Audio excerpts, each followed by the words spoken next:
ఈ చేను చూడండి సార్, ఫీల్డ్ మొత్తం చూడండి మీరు ఒకసారి. పైన ఫ్లవరింగ్ చూడండి ఎలా ఉందో, ప్రతి చెట్టు అలానే ఉంది.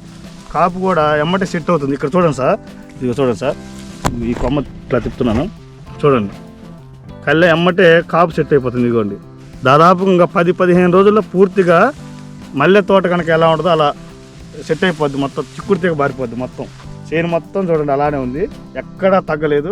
36 వచ్చి మెలేసుకుపోయింది. కింద తంతి అయిపోయింది, మధ్యలో తంతి అయిపోయింది, పై తంతి కూడా చూడండి. కాకపోతే ఫ్లవరింగ్ చూడండి, తామర పురుగు లేదు. అన్ని వైరస్లు తట్టుకొని కూడా మనకి కాపు సెట్ అవుతుందండి. ఏ చెట్టు అయినా అంతే ఉందండి. కాయ క్వాలిటీ, కాయ సైజు, రంగు, ఇప్పుడు ఉన్నటువంటి ఫ్లవరింగ్ అండి, అన్నీ చూడండి మీరు అబ్జర్వ్ చేయండి, బాగుంది. కాయ సైజు కూడా చూడండి, ఇంత సైజు వచ్చిందండి. చాలా వరకు 100 నుంచి 105 గింజలు దాకా ఉంటున్నాయండి. కాటాకు వస్తుంది.